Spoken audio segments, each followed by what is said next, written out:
Ang bahay na ito ay hindi sa'yo, Tala. Isa ka lang basahan na ginamit namin para makatuntong sa rurok. Habang inihahain ko ang paborito niyang ulam, isang sampal ng katotohanan ang dumurog sa akin. Si Anton, ang lalaking pinagkatiwalaan ko ng aking buhay, ay linta palang sumisipsip sa alaala ni nanay. Akala nila ay talunan ako, pero hindi nila alam. Sa bawat luhang pumatak, may isang lihim na iniwan si nanay na sisira sa kanilang sakim na mundo. Sino ba talaga ang tunay na biktima? Ang asawang tapat? O ang pamilyang nilamon ng sariling kasakiman? Wala nang kwenta si Tala, Nay. Isang pirma na lang ang kailangan natin mula sa kanya at tuluyan ng magiging ate ng apartment na ito sa Manila. Pagkatapos noon, pwede ko na siyang iwan para tuluyan na kaming magsama ni Sandra. Ang boses ni Anton, ang lalaking pinangakuan ni Tala ng kanyang habambuhay, ay naging tila isang matalim na balisong na humiwa sa katahimikan ng gabi. Walang bahid ng pag-aalinlangan, walang bakas ng awa. Ang bawat salitang binitiwan nito ay parang lason na unti-unting dumadaloy sa hangin ng kanilang tahanan. Sa kabilang panig ng pinto, nanigas si Tala. Hawak-hawak niya ang isang malaking mangkok ng kare-kare, ang paboritong ulam ni Anton na ilang oras niyang pinagtiyagaang lutuin. Maingat niyang dinikdik ang mga mani, matiyagang pinalambot ang karne, at tiniis ang init ng kalan para lamang maipakita ang kanyang pagmamahal sa kanilang ikapitong anibersaryo. Ang usok na nagmumula sa ulam ay marahang humahaplos sa kanyang mukha, ngunit sa halip na init, tila na dyeyelong tubig ang nararamdaman niya sa kanyang buong katawan. Tama ka, anak. Masyado siyang martir. Akala niya ay sapat na ang pagiging sunod-sunuran para mahalin natin siya. Sagot ni Doña Cielo, ang kanyang biyenan, na sinundan ng isang mapait na tawa. Siguraduhin mo lang na bago mo siya palayasin, makuha mo rin ang mga alahas na iniwan ng nanay niya. Sayang din ang halaga niyon. Naramdaman ni Tala ang bigat ng mangkok sa kanyang mga kamay.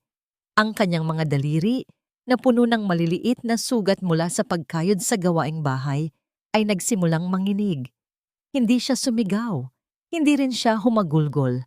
Ang sakit na naramdaman niya ay hindi nagmula sa labas, kundi isang tahimik na pagguho sa loob ng kanyang dibdib. Ang bawat pangarap na binuo niya sa loob ng 7 taon ay tila mga kristal na sabay-sabay na nagbasagan sa sahig, ngunit walang tunog na narinig. Naramdaman niya ang panunuyo ng kanyang lalamunan. Ang bawat lunok ay tila may kasamang bubog. Ang paligid na dati ay puno ng kulay at pag-asa, ay biglang nagdilim. Naging tila isang estrangherong lugar ang sarili niyang bahay. Ang amoy ng mani at bagoong na dati ay simbolo ng kanyang pag-aaruga ay biglang naging amoy ng pagkabulok. Ang pagkabulok ng isang relasyong akala niya ay binuo sa katapatan. Unti-unting nanlabo ang kanyang paningin dahil sa mga luhang pilit niyang pinipigil. Ang bawat tibok ng kanyang puso ay naging tila isang mabigat na padyak na nagpapaalala sa kanya ng kanyang kamangmangan. Paanong ang taong pinaglingkuran niya nang higit pa sa kanyang sarili ay ang siya ring taong naghuhukay ng kanyang libingan habang siya ay buhay pa? Dahan-dahan, ibinalik ni Tala ang mangkok sa mesa sa labas ng silid. Ang tunog ng paglapag nito sa kahoy ay tila isang huling hininga ng kanyang dating pagkatao. Tumingala siya sa kisame, sinusubukang pigilin ang pagbagsak ng kanyang mundo. Ngunit ang tanging nakita niya ay ang anino ng sarili niyang pagdurusa. Ito ba ang gantimpala sa isang asawang tapat na ibinigay ang lahat?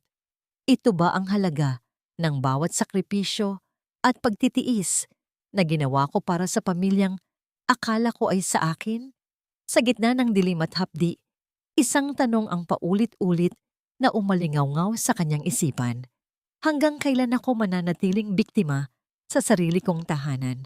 Ang bawat hakbang ko palayo sa pintong yon ay tila paglalakad sa ibabaw ng mga nagbabagang uuling na unti-unting sumusunog sa aking talampakan.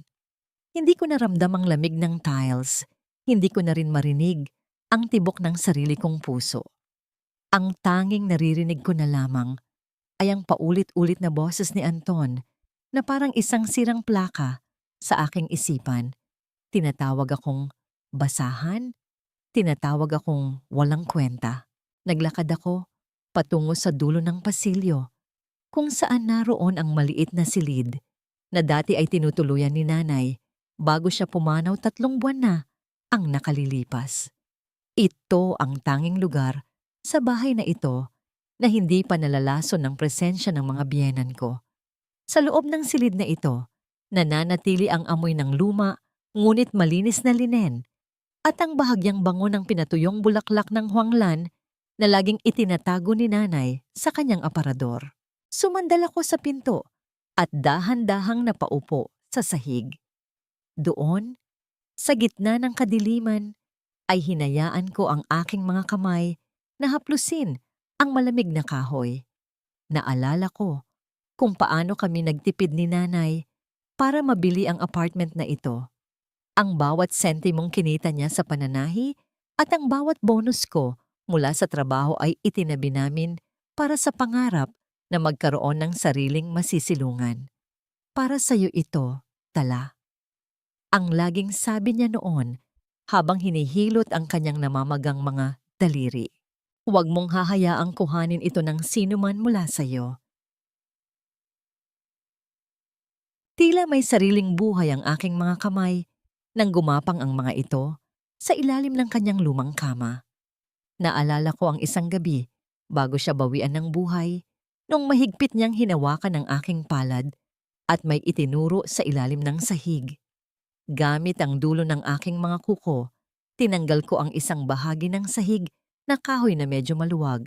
Ang pagtunog ng kahoy habang itinataas ko ito ay tila isang mahabang reklamo sa gitna ng katahimikan ng gabi. Doon ko natagpuan ang isang lumang kahon ng biskwit na gawa sa lata. Kinalawang na ang mga gilid nito. Sa bawat paghawak ko sa lata, ramdam ko ang gaspang ng nakaraan. Nang buksan ko ang takip, bumungad sa akin ang ilang piraso ng papel na maingat na nakatupi, isang maliit na susi na may kalawang at isang sulat na may sulat kamay ni nanay.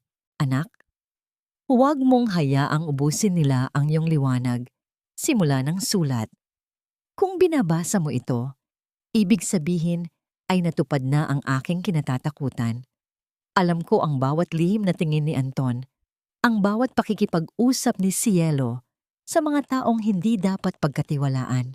Hindi kita iniwang walang kalaban-laban, Tala. May mga kaibigan ako sa labas na handang tumulong at may mga dokumento dito na magpapatunay kung kanino talaga galing ang bawat sentimong ginamit sa bahay na ito. Mag-ingat ka kay Leloy. Siya ang may hawak ng huling piraso ng katotohanan. Nanginig ang aking mga labi. Sino si Leloy? At paanong nalaman ni nanay ang lahat ng ito bago pa man siya lumisan? Isang matinding pangungulila ang bumalot sa akin. Inilapit ko ang sulat sa aking ilong at doon, sa gitna ng tinta at papel, ay tila naramdaman ko muli ang yakap ni nanay. Ang bahagyang bango ng kanyang kantay na palaging nakasabit sa kanyang balikat ay tila nagbigay ng init sa nanlalamig kong puso. Ngunit ang katahimikan ng silid ay biglang nabulabog nang marinig ko ang isang mahinang kaluskos mula sa labas ng pinto. Tila may isang anino na humarang sa liwanag na nanggagaling sa pasilyo. Ang tibok ng puso ko na kanina ay tila tumigil ay biglang nagwala sa kaba. Dahan-dahan kong ibinalik ang lata sa ilalim ng kama at mabilis na pinunasan ang aking mga luha. Ang bawat segundo ay tila isang oras sa ilalim ng bigat ng presensyang nararamdaman ko sa likod ng pinto.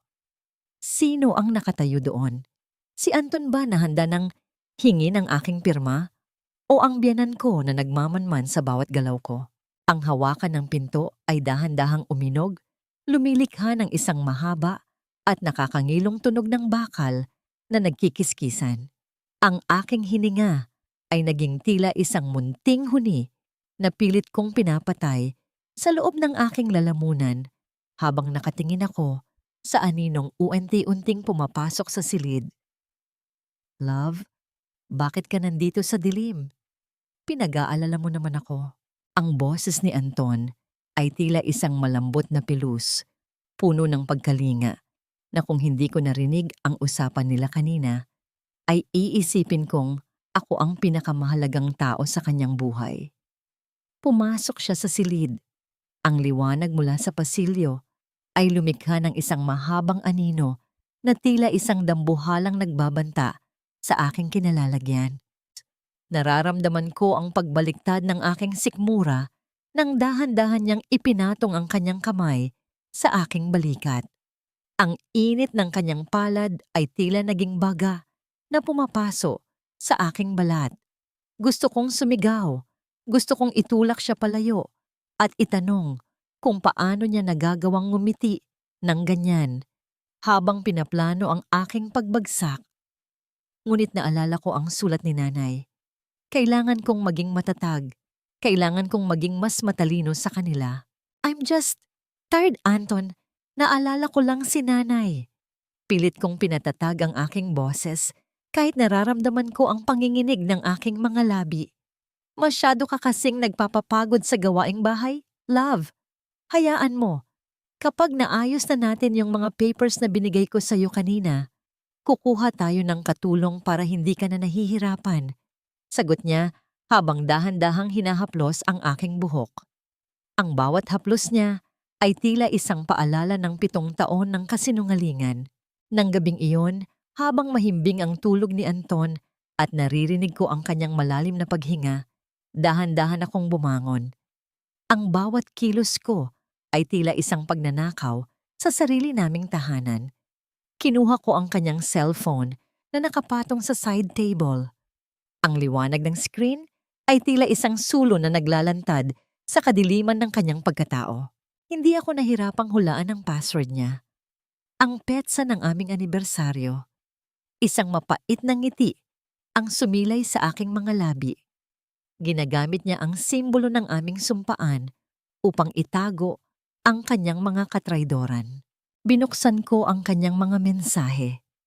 Doon, sa ilalim ng pangalang Sandra, ay tumambad sa akin ang isang mundong hindi ko kailanman inakalang umiiral. Mga larawan nila sa mga mamahaling hotel, mga usapan tungkol sa kanilang hinaharap kapag nakuha na nila ang apartment, at ang pinakamasakit sa lahat, isang larawan ng isang diamanteng singsing na binili niya noong nakaraang buwan. Ang ganda nito, love. I can't wait to wear this as your real wife. Ang sagot ni Sandra. Napahawak ako sa aking dibdib. Ang singsing na yon ay nagkakahalaga ng mahigit 100,000 piso. Naalala ko kung paano kami nag-away noong nakaraang buwan dahil sinabi niyang kailangan naming magtipid dahil nalugi ang kanyang munting negosyo. Hindi ako bumili ng gamot para sa aking arthritis. Hindi ako bumili ng bagong damit para sa sarili ko dahil naniwala ako sa kanyang mga luha. Ang pera palang pinaghirapan kong ipunin sa loob ng maraming taon ay napunta lamang sa daliring hindi sa akin kailanman magiging tapat. Kinabukasan, sa hapagkainan, ang hangin ay tila punong-puno ng mga hindi sinasabing paratang. Inihanda ko ang almusal ng may matinding disiplina. Isang tasang kape para kay Anton at isang tasang mainit na gatas na may honey para kay Doña Cielo. Masyado kang maputla, Tala. Baka naman hindi mo naaalagaan ang sarili mo, kaya nagmumukha kang matanda kaysa kay Anton. Ang matalim na puna ni Doña Cielo habang tinitingnan ako mula ulo hanggang paa. Kaya siguro, ang anak ko ay laging mukhang pagod dahil ang asawa niya ay tila lanta na. Napatigil ako sa aking pagbuhos ng kape. Ang bawat salita ng aking biyenan ay tila isang turok ng karayom sa aking dignidad. Tumingin ako kay Anton. Umaasang ipagtatanggol niya ako. Ngunit nanatili siyang nakatutok sa kanyang dyaryo. Tila walang naririnig. I'm doing my best, Nay. Marami lang po talagang inaasikaso. Mahinahon kong sagot Bagamat ang aking mga kamay ay mahigpit na nakakapit sa gilid ng mesa. Sa sandaling iyon, napansin ko ang isang bagay sa suot na vest ni Anton. Isang mahaba at kulay gintong hibla ng buhok na nakadikit sa kanyang balikat. Hindi iyon sa akin. Ang buhok ko ay maikli at kasing itim ng gabi, samantalang ang hiblang iyon ay tila sadyang ipinangangalandakan ang presensya ng ibang babae. Dahan-dahan akong lumapit sa kanya. Inasahan kong sisigaw ako na itatanong ko kung kanino ang buhok na yon. Ngunit sa halip, marahan ko itong pinulot at ipinakita sa kanya. Anton, may dumi ang vest mo. Ang sabi ko nang may kasamang matamis na ngiti na hindi umabot sa aking mga mata. Pinanood ko kung paano nagbago ang kulay ng kanyang mukha, kung paano sandaling nabulol ang kanyang pagsasalita. Baka sa office iyan. Maraming dumadaan na kliyente. Pagdadahilan niya habang mabilis na iniwas ang kanyang paningin. Hindi nagtagal. Tumunog ang cellphone ni Doña Cielo. Isang malakas at mapagmataas na tunog na tila sadyang idinisenyo para makuha ang atensyon ng lahat. Ang kanyang mukha ay biglang nagliwanag, isang ekspresyong hindi niya kailanman ipinakita sa akin. Oh, hello Sandra Hiha? Oo naman. Welcome na welcome ka rito. Bakit hindi ka pumunta rito mamayang hapunan? Ipinagluto ka ni Tala ng paborito mong kakanin. Sabi ni Doña Cielo habang nakatingin ng diretso sa aking mga mata. Tila isang hamon na hindi ko kayang tanggihan. Naramdaman ko ang mabilis na pagtibok ng aking puso. Ang aking tahanan, ang huling balwarte ng aking mga alaala. Kasama si nanay, ay lalapastanganin na rin ng babaeng sumisira sa aking kasal. Ngunit bago pa man ako makapagsalita, nahagip ng aking paningin ang isang lumang notebook na nakapatong sa ibabaw ng refrigerator. Isang notebook na pagmamay-ari ni nanay kung saan nakatala ang lahat ng mga perang pumasok at lumabas sa pamilyang ito. Sa gilid ng isang pahina, may nakasulat na isang kakaibang numero ng bank account na madalas padalhan ng pera ni Anton. Ngunit ang account na iyon ay hindi kay Sandra, kundi direktang nakapangalan sa tatay ni Anton na matagal nang sinasabing patay na. Isang malamig na kilabot ang gumapang sa aking likuran. Ano ang totoong itinatago ng pamilyang ito? Sige po, Nay. Welcome na welcome si Sandra rito. Ang sabi ko, habang ang aking isipan ay nagsisimula ng bumuo ng sariling plano. I'll make sure it will be a dinner she will never forget. Lumabas ako ng bahay na tila isang bilanggo na pansamantalang nakalaya mula sa isang rehas na gawa sa kasinungalingan. Ang sikat ng araw sa labas ay tila masyadong maliwanag para sa aking mga matang namumula sa puyat at pag-iyak. Bawat ingay ng mga sasakyang nagkakarirahan sa kalsada at ang hiyaw ng mga tindero sa bangketa ay tila mga kurot sa aking balisa na isipan. Sumakay ako ng jeep patungo sa lumang bahagi ng Santa Ana kung saan ang mga eskinita ay tila nakabaon na sa limot ng panahon.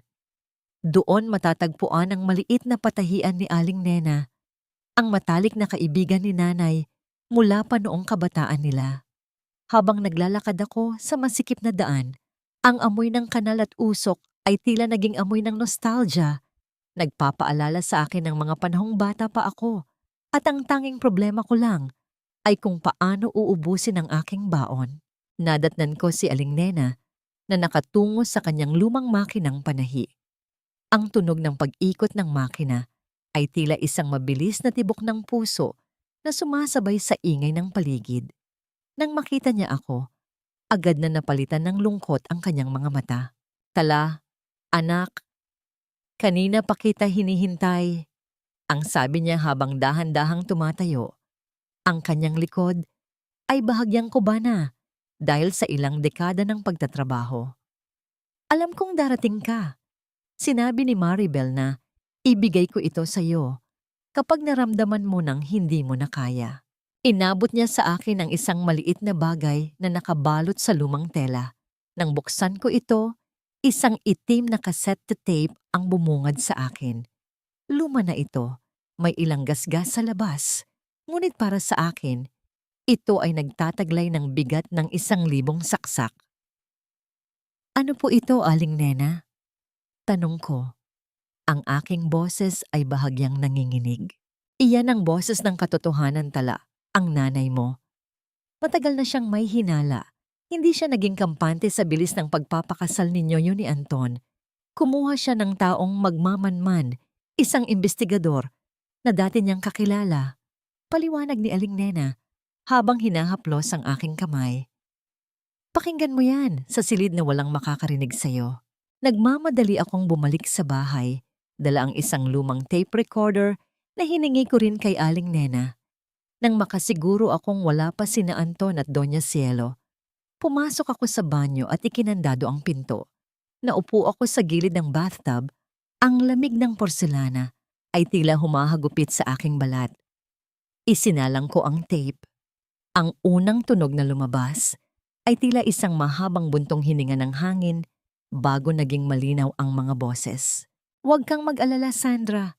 Malapit na tayong magkapera. Kailangan lang pirmahan ng tangang iyon ang marriage contract na may prenup provision na inihanda ni Mama. Pagkatapos ng 2 taon, sa atin na ang apartment na yon sa Manila. Imagine, we won't have to work ever again. Boses yon ni Anton. 2 taon na ang nakalilipas bago pa man kami ikasal.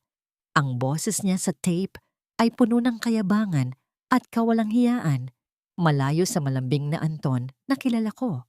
Pero paano kung mahalata niya? Matalino raw ang nanay niyon. Sagot ng isang babae, si Sandra. Si Maribel, may sakit na ang matandang iyon. Konting drama lang sa harap niya bibigay din iyon. Ang mahalaga, makuha natin ang pirma ni Tala. She's too desperate for love to notice anything. Dagdag pa ni Anton na sinusundan ng kanilang malakas na pagtawa. Naramdaman ko ang uwent-unting paghina ng aking tuhod hanggang sa tuluyan na akong mapaupo sa malamig na sahig ng banyo. Ang bawat salita ay tila isang matalim na pako na ibinabaon sa aking bungo. Ang buong buhay ko sa loob ng 7 taon. Ang lahat ng pag-aalaga ko, ang lahat ng puyat ko para pagsilbihan sila ay bahagi lamang ng isang dambuhalang script na isinulat nila para makuha ang aking mana. Niyakap ko ang tape recorder sa aking dibdib. Ipinikit ko ang aking mga mata at sa gitna ng aking hagulgol, tila naramdaman ko ang mga kamay ni nanay na humahaplos sa aking likuran. Salamat, Nay. Bulong ko sa hangin. Salamat, dahil kahit wala ka na, hindi mo ako hinayaang mabulag. Isang malaking katanungan ang bumabagabag sa akin. Saan kumuha ng pera si nanay para kumuha ng investigador? Ang aming buhay ay tila palaging sapat lamang. Ngunit ngayon ay uunti-unti kong napagtatanto na ang aking ina ay may mga lihim na hindi ko kailanman nahulaan. Siya ay hindi lamang isang simpleng mananahi. Siya ay isang mandirigmang tahimik na naghanda para sa aking kaligtasan. Inayos ko ang aking sarili. Pinunasan ko ang aking mga luha at hinarap ang salamin. Ang babaeng nakikita ko sa refleksyon ay hindi na ang Tala na sunod-sunuran. May apoy na nagsisimulang mag-alab sa aking mga mata. Isang apoy na hiram ko mula sa tapang ng aking ina. Lalabas na sana ako ng banyo nang marinig ko ang pagbukas ng pinto ng aming apartment. Kasunod nito ang tunog ng pagtunog ng doorbell, isang mahaba at tila nagmamadaling tawag. Binuksan ko ang pinto ng banyo at naglakad patungo sa sala. Doon, nakatayo sa gitna ng pintuan, ay isang babaeng nakasuot ng napaka-eleganteng pulang damit. May hawak na mamahaling bag at isang nangiting tila nanunukso. "Hi, you must be Tala," ang sabi niya nang may kasamang pekeng tamis sa boses. "I'm Sandra. Hope you don't mind. Doña Cielo invited me for an early dinner." Napatitig ako sa babaeng nasa harap ko. Ang babaeng narinig ko sa tape na tumatawa sa aking kamangmangan ay narito na sa loob ng aking bahay, nakatayo sa ibabaw ng mga pangarap na ninakaw niya sa akin. Pasok ka, Sandra. Huwag kang mahihiya. Ituring mong sayo na ang bahay na ito.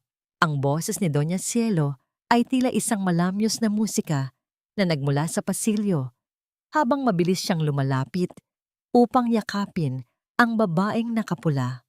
Ang bawat salita niya ay tila isang sampal sa aking mukha, isang hayagang pagkilala sa babaeng sumisira sa aking pagsasama kay Anton. Tumayo lang ako doon. Ang aking mga kamay ay nanlalamig habang nakasiksik sa bulsa ng aking apron. Ang amoy ng pabango ni Sandra, isang matapang at mamahaling amoy ng mga rosas, ay mabilis na lumaganap sa sala. Nilalamon ng amoy ng niluluto kong hapunan. Iyon ang amoy ng peng-aagaw, ang amoy ng isang mundong hindi ko kailanman kayang abutin. Tala, ano pang itinatayo-tayo mo dyan? Ipagtimpla mo ng tsaa si Sandra. Siguraduhin mong mainit dahil pagod ang bisita natin sa pag-aasikaso ng mga bagong investment ni Anton. Utos ni Doña Cielo nang hindi man lang ako tinitingnan. Ang kanyang mga mata ay nakatuon lamang sa makinis na balat at naggagandahang alahas ni Sandra. Naglakad ako patungo sa kusina na tila isang anino sa sarili kong tahanan. Habang inihahanda ko ang tsaa, narinig ko ang kanilang tawanan mula sa sala. Alam mo ba, Sandra Hiha, nakuha ni Anton ang panlasa ko. Gusto niya ay laging elegante at may class. Hindi tulad ng iba dyan na mukhang katulong na hindi marunong mag-ayos. Wika ni Doña Cielo na sinundan ng mahinang tawa ni Sandra. Nay, huwag naman po kayong ganyan. Baka marinig tayo ni Tala. Sagot ni Sandra sa isang boses na sadyang pinalakas para masiguro niyang maririnig ko ang kanyang panunuya. Maya-maya pa ay narinig ko ang pagbukas ng pinto at ang pamilyar na yabag ni Anton. Agad na nagbago ang atmosfera sa sala. Narinig ko ang mabilis na paglapit ni Sandra sa kanya. Anton, I missed you. Sandra, you're here. What a pleasant surprise. Sagot ni Anton. Nararamdaman ko ang saya sa kanyang boses, isang uri ng saya na hindi ko na narinig sa loob ng maraming taon. Dinala ko ang tray ng tsa sa sala. Nakita ko silang tatlo na nakaupo sa sofa. Si Sandra ay nakasandal sa balikat ni Anton, habang si Doña Cielo ay nakangiting nakatingin sa kanila. Tila isang perpektong pamilya na ang tanging kulang na lamang ay ang aking pagkawala. Habang inilalapag ko ang tasa sa harap ni Sandra, naramdaman ko ang panginginig ng aking mga daliri.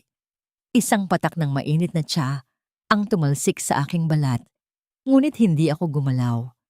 Ang hapdi sa aking kamay ay wala pang kalahati ng hapdi na nararamdaman ng aking puso. Ouch! Tala, be careful naman. Ang mahal ng dress ko. Reklamo ni Sandra habang sadyang iniiwas ang kanyang laylayan kahit hindi naman ito nabasa. Tala, ano ba? Napakatanga mo naman kahit kailan.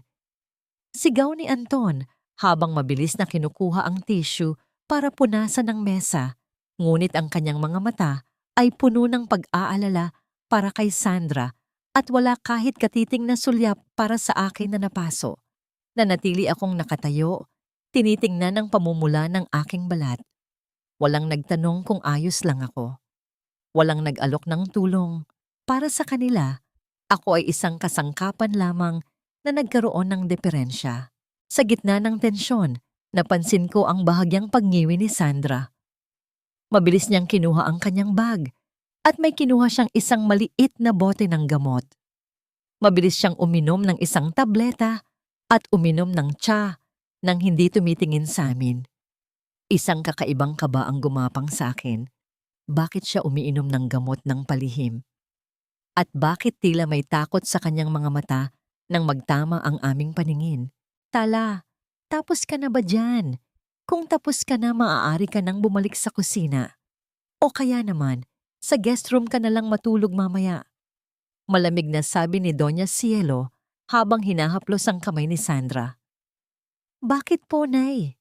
Tanong ko. Ang aking boses ay halos pabulong na lamang. Dahil masama ang pakiramdam ni Sandra, dito muna siya matutulog para maalagaan siya ni Anton.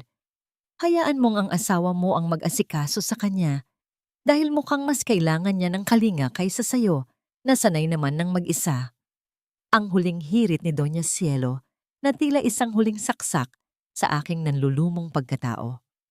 Tumingin ako kay Anton, nagbabakasaling may sasabihin siyang pagtutol, ngunit dahan-dahan lamang niyang iniwas ang kanyang paningin at inakbayan si Sandra ng mas mahigpit.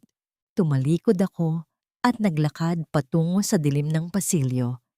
Ang bawat hakbang ko ay tila paglubog sa isang kumunoy ng kawalang pag-asa. Ngunit sa bawat pait na aking nilulunok, nararamdaman ko rin ang unti-unting pagtigas ng aking loob. Sige, ituloy ninyo ang inyong dula. Magdiwang kayo sa aking bahay. Dahil hindi ninyo alam, ang bawat luha kong pumapatak ngayon ay magiging mitya ng inyong sariling pagkawasak. Ang bawat tibok ng orasan sa dingding ay tila isang mabigat na martilyo na nagpapaguho sa katahimikan ng gabi. Habang sila ay natutulog ng mahimbing sa kwartong dati, ay sa amin ni Anton, habang ang babaeng iyon ay nakahiga sa aking unan, narito ako, sa sahig ng silid ni nanay, yakap ang lumang kahon ng lata. Hindi ako umiiyak, tuyot na ang aking mga mata, at ang tanging nananatili ay ang isang malamig na apoy na nagmumula sa kailaliman ng aking sikmura. Dahan-dahan kong binuksan ang lumang notebook ni nanay na nakita ko kanina. Sa gitna ng mga listahan ng mga tahiin at sukat ng tela, may isang pahinang sadyang tiniklop.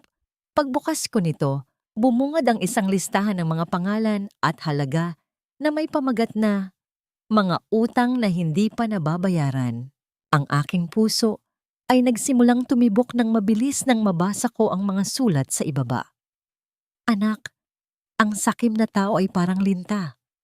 Kapag busog na sa dugo, kusa silang bibitiw kung mararamdaman nilang ang dinidikitang balat ay may lason. Naintindihan ko na ang plano ni nanay. Ang mga dokumentong ito ay hindi totoong utang ng aming pamilya.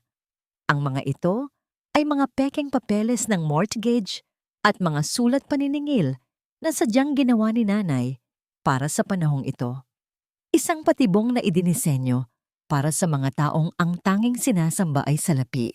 Kinaumagahan, lumabas ako ng silid ng may gulugulong buhok at namumugtong mga mata. Isang anyo na sadyang ginawa ko para sa aking dula. Nadatnan ko sina Anton at Doña Cielo na masayang nag-aalmusal sa sala habang si Sandra ay nakasuot ng isa sa aking mga mamahaling robe. Anong nangyari sa iyo, Tala? Para kang nakakita ng multo.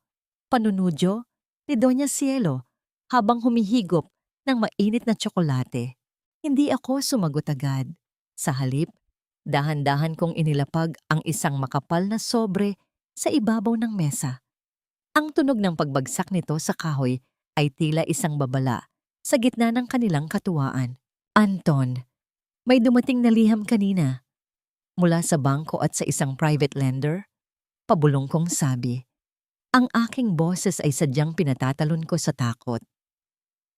Ang utang ni nanay sa pagpapagamot niya, hindi lang pala milyon. May mga nilagdaan siyang papeles na ang apartment na ito ang ginawang kolateral. At ngayon, may final notice na ng foreclosure. Biglang tumigil ang pagnguya ni Anton.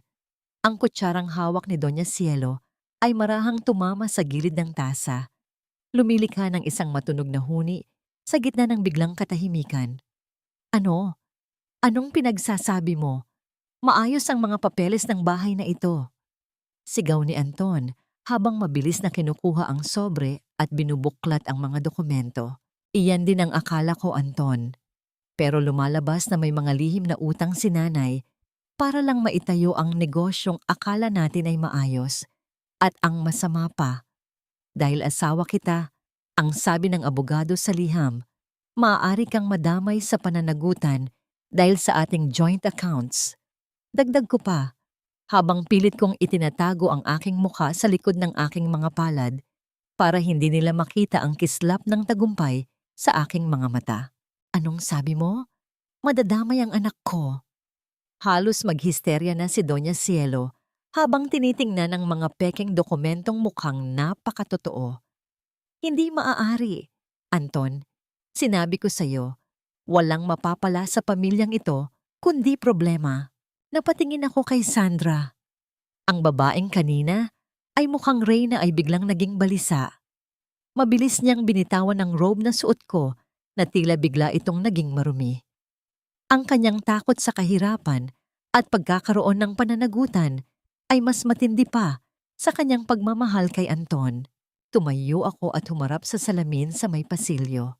Doon, habang nakatalikod sa kanila, ay dahan-dahan kong hinayaan ang aking mga labi na bumuo ng isang ngiti. Isang ngiti na tila isang talim na dahan-dahang humahati sa hangin. Ito ang simula. Ipakikita ko sa inyo kung paano ang isang basahan ay maaring maging mitya na susunog sa inyong lahat. Pumasok ako sa aking silid at sadyang iniwan ang isang piraso ng final demand letter sa ibabaw ng aking vanity table, kung saan alam kong tiyak na titingnan iyon ni Anton kapag wala ako. Ang bawat hakbang ko ay tila bahagi ng isang sayaw ng paghihiganti na itinuro sa akin ng aking ina mula sa kabilang buhay. Ngunit habang naglalakad ako, biglang tumunog ang aking cellphone. Isang unknown number. Ang bawat vibrate ng telepono sa aking palad ay tila isang babala. Nang sagutin ko ito, isang malamig na boses ng lalaki ang bumungad sa akin. Isang boses na hindi ko kailanman narinig ngunit tila may pamilyar na awtoridad. Tala, itigil mo ang laro. Hindi mo alam kung anong apoy ang pinaglalaruan mo. Ang utang na yan, may bahaging totoo. Nabitawan ko ang aking cellphone. Ang tunog nito sa sahig ay tila isang huling hininga ng aking pansamantalang panatag na loob. Sino ang lalaking ito? At paano niya nalaman ang aking plano? Nanginginig ang aking mga daliri habang pinupulot ko ang cellphone mula sa sahig. Ang tunog ng pagtama ng plastic sa tiles ay tila umalingaw-ngaw sa buong silid. Isang babala na, ang bawat hakbang ko ay binabantayan ng mga matang hindi ko nakikita. Sino ang lalaking iyon? At paano niya nalaman ang tungkol sa mga dokumentong tanging kami lamang ni nanay ang dapat na nakakaalam? Naramdaman ko ang panunuyo ng aking lalamunan. Ang bawat lunok ko ay tila may kasamang bubog na humihiwa sa aking dibdib. Sa gitna ng aking pagkataranta, narinig ko ang malalakas na yabag ni Anton na papalapit sa aking silid. Mabilis kong isinilid ang telepono sa ilalim ng aking unan at pilit na inayos ang aking sarili, bagamat ang aking puso ay tila isang tambol na nagwawala sa kaba. Tala! Ano ang ibig sabihin nito? Sigaw ni Anton habang iwinagayway ang demand letter na sadyang iniwan ko sa mesa. Ang kanyang mukha ay kasing pula ng apoy at ang kanyang mga mata ay nanlilisik sa takot at galit. Bakit ngayon mo lang sinabi na may ganitong kalaking utang ang nanay mo? 5 milyong piso. Saan tayo kukuha ng ganyang halaga? Nanatili akong nakatungo. Hinahayaan ang aking mga balikat na manginig. Hindi dahil sa takot sa kanya, kundi dahil sa matinding pagpipigil na huwag tumawa sa harap ng kanyang desperasyon. Hindi ko rin alam, Anton. Akala ko ay maayos ang lahat. Ngunit nang pumanaw si nanay, unti-unting lumabas ang mga lihim na itinatago niya para lang mapanatili ang dangal ng pamilyang ito. Pabulong kong sagot. Ang aking boses ay puno ng pait na tila isang laso na dahan-dahang pumapatay sa kanyang pag-asa. Danggal? Anong dangal ang sinasabi mo? Idadamay mo pa kami sa kahirapan ninyo. Singit ni Doña Cielo na nakatayo sa may pinto. Ang kanyang mga braso ay nakakrus at ang kanyang labi ay nakangiwi sa pandidiri. Anton, anak, kailangang humanap tayo ng paraan. Hindi maaring madamay ang mga investment mo sa dumi ng pamilyang ito. Hindi tayo pwedeng lumubog kasama ng isang taong wala namang maibibigay kundi utang. Napatingin ako sa kanila. Ang pamilyang ito na dating nagpapakita ng labis na interes sa aking apartment ay tila mga dagang nag-uunahang tumalon mula sa isang lumulubog na barko. Ang kanilang pag-ibig ay tila isang balat kayo na mabilis na natutuklap sa sandaling madampyan ng init ng paghihirap. Sa sulok ng aking mga mata, nakita ko si Sandra na nakatayo sa pasilyo. Wala na ang kanyang matatamis na ngiti. Ang kanyang mga mata ay puno ng pagkalkula. Alam ko ang tumatakbo sa isip niya. Kung walang pera si Anton, kung mawawala ang apartment, wala na rin siyang dahilan para manatili. Ang linta ay hindi kakapit sa isang tuyot na sanga. Anton, baka naman pwedeng ibenta na lang natin ang bahay bago pa makuha ng bangko? Suhestiyon ni Sandra sa isang boses na tila naghahanap ng huling butas na matatakasan. Hindi maaari. Kapag ibinenta natin, ang bangko pa rin ang kukuha ng malaking bahagi. At ang masama, kukulangin pa yon para bayaran ang mga interes. Sagot ni Anton habang ginugulo ang kanyang buhok sa sobrang stress. Ang bawat hibla ng kanyang pagkatao ay tila uant-unting nagkakalas-kalas sa harap ko. Nang hapong iyon, habang abala sila sa pagtatalo sa sala, muli kong kinuha ang lumang kahon ni nanay. Isang maliit na piraso ng papel ang nahulog mula sa gilid ng notebook. May nakasulat na address sa isang liblib na barangay sa Quezon City at sa ibaba niyon ay ang pangalang Leloy. Naramdaman ko ang isang kakaibang hatak sa aking kalooban. Ang bawat detalye ng planong ito ay tila isang puzzle na dahan-dahang nabubuo. Kung ang tawag na natanggap ko ay totoo, ibig sabihin ay may bahagi ng buhay ni nanay na hindi ko kailanman nasilip. Isang bahagi na maaring maging susi sa aking tuluyang paglaya o maging mitya ng aking sariling pagkawasak. Dahan-dahan akong lumabas ng bahay habang ang lahat ay abala sa kanilang sariling gulo. Sa bawat hakbang ko palayo, tila nararamdaman ko ang pagbigat ng hangin sa aking paligid. Ang langit ng Manila ay unti-unting nagdidilim, nagbabanta ng isang malakas na buhos ng ulan na tila makikiramay sa baha ng damdamin sa aking puso. Nakarating ako sa address na nakasulat. Isang lumang junk shop na puno ng mga kalawanging bakal at mga lumang gamit. Isang lalaking may edad na, nakaupo sa isang silyang kahoy at may hawak na lumang radyo ang tumingin sa akin. Ang kanyang mga mata ay tila nakakakita ng mga bagay na matagal nang ibinaon ng panahon. "Ikaw ba ang anak ni Maribel?" Tanong niya sa isang boses na tila nanggagaling sa kailaliman ng lupa. Tumango ako. Ang aking hininga ay naging tila isang munting huni na pilit kong pinapatatag. "Sino po kayo? At ano ang kinalaman ninyo sa utang ni nanay?" Dahan-dahang tumayo ang lalaki. Ang tunog ng pag-atungal ng mga kalawanging bakal sa paligid habang siya ay gumagalaw ay tila isang panaghoy mula sa nakaraan. Inabot niya sa akin ang isang lumang susi na may nakatali na kulay asul na laso. Ang paboritong kulay ni nanay. Hindi iyon utang tala. Iyon ay ang iyong kalayaan. Ngunit bago mo makuha iyon, kailangan mong tanggapin ang katotohanan tungkol sa iyong tunay na ama. Ang sabi niya na tila isang kulog na yumanig sa aking buong pagkatao. Kasabay ng kanyang mga salita, isang malakas na kulog ang bumitak sa kalangitan at ang ulan ay nagsimulang bumuhos ng napakalakas.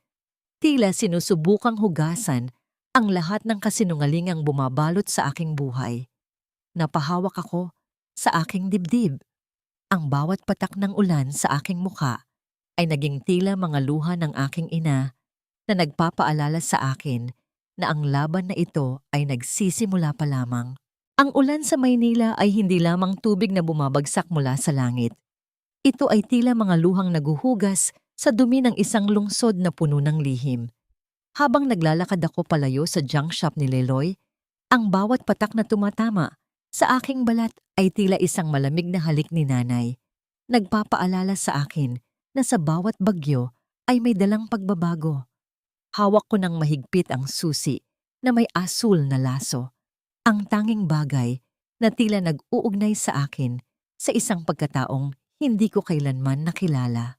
Pumasok ako sa loob ng simbahan ng Quiapo upang sumilong. hindi lamang mula sa ulan, kundi mula sa gulo ng aking isipan. Ang amoy ng natutunaw na kandila at ang halimuyak ng insenso ay tila isang mainit na yakap na bumalot sa aking nanlalamig na katawan. Naupo ako sa isang sulok, pinapanood ang sayaw ng mga munting apoy sa harap ng altar. Ang bawat liwanag ay tila isang panalangin. Isang hiling na sana ay matapos na ang pasakit na ito. Naalala ko ang araw ng aming kasal ni Anton 7 taon na ang nakalilipas. Sa tapat ng altaro ring ito, nangako siya ng katapatan sa hirap at ginhawa. Ang kanyang boses noon ay puno ng determinasyon, ang kanyang mga mata ay tila nagniningning sa pag-ibig. Ngunit ngayon, ang mga alaalang iyon ay tila mga abo na lamang na tinatangay ng hangin.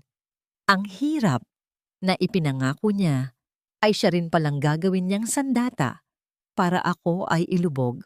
Tala, isang mahinahong boses ang pumutol sa aking pag-iisip. Paglingon ko, nakita ko si Attorney Galvez, ang matalik na kaibigan at abogado ni nanay. Ang kanyang muka ay puno ng karanasan at ang kanyang mga mata ay nagtataglay ng isang uri ng katahimikan na tila nakakakita sa kailaliman ng aking kaluluwa. Alam kong darating ka rito, ang sabi niya habang tumatabi sa akin. Ang nanay mo, bago siya pumanaw, ay maingat na inayos ang lahat. Ang mga dokumentong hawak mo ngayon, ang tungkol sa mga utang, ay bahagi lamang ng isang malaking mekanismo upang protektahan ka.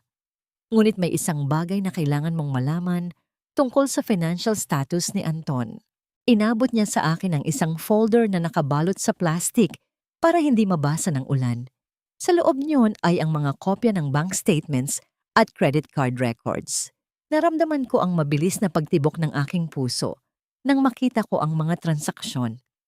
Si Anton ay gumagamit ng aming joint savings account, ang perang pinaghirapan ko sa pag-overtime at ang pensyon ni nanay upang bayaran ang mga luho ni Sandra. May mga resibo ng mga mamahaling hapunan, mga sapatos na ang halaga ay katumbas na ng aming pagkain sa loob ng 1 buwan. At ang pinakamasakit sa lahat, isang down payment para sa isang bagong condominium unit sa ilalim ng pangalan ni na Anton at Sandra. Ginamit niya ang bawat sentimong itinabi ko para sa pangarap naming magkaanak. Bulong ko, ang aking boses ay gumaralgal sa tindi ng sakit. Naalala ko ang bawat gabi na umiiyak ako dahil sa hindi kami biniyayaan ng anak. Hindi ko alam na ang taong kasama ko sa higaan ay sadyang gumagawa ng paraan para hindi matupad ang pangarap na yon dahil may iba na siyang pamilyang binubuo sa labas. Isang munting bata ang lumapit sa akin. May hawak na sampagwita. Ang amoy ng bulaklak ay tila isang paalala ng aking kawalang malay na matagal nang ninakaw ng realidad. Hinaplos ko ang kanyang pisngi at sa sandaling iyon, ang sakit ay napalitan ng isang matinding determinasyon. Ang bawat sentimong kinuha niya, ang bawat pangarap na dinurog niya, ay babayaran niya ng higit pa sa inaasahan niya. Lumabas ako ng simbahan nang tumila na ang ulan. Habang naglalakad ako patungo sa sakayan, napadaan ako sa isang sikat na department store. Sa gitna ng karamihan, nahagip ng aking paningin ang 2 pamilyar na bulto. Si Anton, nakasuot ng bagong polo shirt na sadyang napakagara, at si Sandra na nakakapit sa kanyang braso habang tumatawa. May mga bitbit silang maraming paper bags ng mga mamahaling brand. Tila tumigil ang mundo sa aking paligid. Pinanood ko silang magsubuan ng ice cream, ang kanilang mga ngiti ay tila mga kutsilyong sumasaksak sa aking dignidad. Ang perang ipinambibili nila ng mga luhong yon ay ang perang kinuha nila mula sa aking mga kamay, mula sa pawis ng aking ina. Mabilis kong kinuha ang aking cellphone at kinuhaan sila ng larawan. Ang bawat click ng camera ay tila isang hakbang patungo sa kanilang katapusan. Hindi sapat ang basta lamang lumayo. Kailangan nilang maramdaman ang lamig ng selda, ang pait ng kawalan, at ang bigat ng hustisya na matagal na nilang iniiwasan. Ngunit bago ako tuluyang umalis, isang mensahe ang pumasok sa aking telepono mula sa isang hindi kilalang numero. Isang larawan ng isang dokumento, isang deed of sale para sa isang unit sa isang sikat na gusali.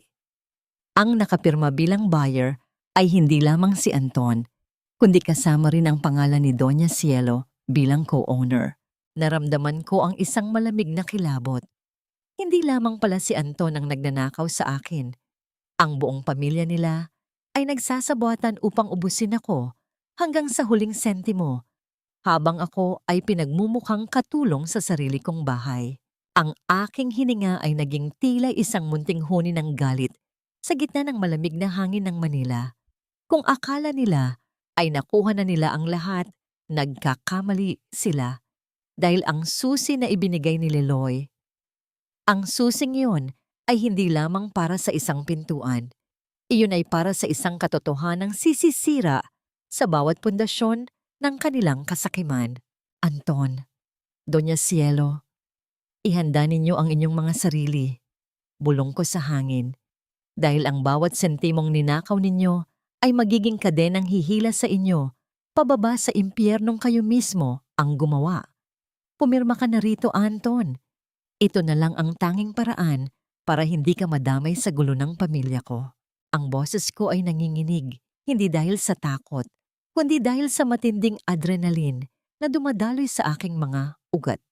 Inilapag ko ang isang makapal na dokumento sa ibabaw ng mesa, isang waiver of rights and non-liability. Sa paningin ng isang taong nilalamon ng takot at kasakiman, ito ay isang tiket patungo sa kaligtasan. Ngunit sa likod ng bawat legal na terminong nakasulat doon, ito ang hatol na kikitil sa lahat ng kanyang ambisyon. Inilapag ko rin ang isang lumang panulat, ang mismong panulat na ginamit namin noong pirmahan namin ang aming marriage contract. 7 taon na ang nakalilipas. Ang bawat detalye ay sadyang pinlano ko. Gusto kong sa huling pagkakataon, nagagamitin niya ang kanyang pangalan laban sa akin. Ito ay sa pamamagitan ng simbolong dati ay binuo ng pagmamahalan. Sigurado ka ba na kapag pinirmahan ko ito, wala nang hahabulin ang mga creditors sa akin? Tanong ni Anton. Ang kanyang mga mata ay mabilis na gumagala sa mga pahina. Ngunit halatang hindi niya naiintindihan ang lalim ng bawat pangungusap. Ang kanyang tanging nakikita ay ang salitang non-liability o Anton. Ang nakasaad dyan, tinatalikuran mo ang anumang karapatan mo sa apartment na ito at sa lahat ng ari-arian sa ilalim ng pangalan ko, kapalit ng hindi mo pagkakasangkot sa anumang utang na iniwan ni nanay.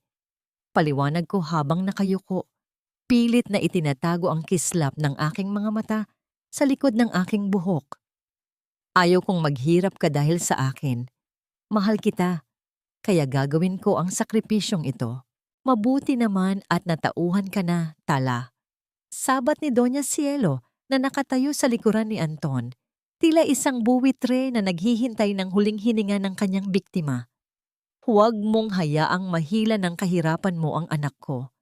Anton, pirmahan mo na yan para makaalis na tayo sa lugar na ito. Nakakasuka na ang amoy ng kahirapan dito. Nararamdaman ko ang bawat pintig ng aking puso habang dahan-dahang hinahawakan ni Anton ang panulat. Ang bawat segundong lumilipas ay tila isang taon ng pagtitiis na malapit nang matapos.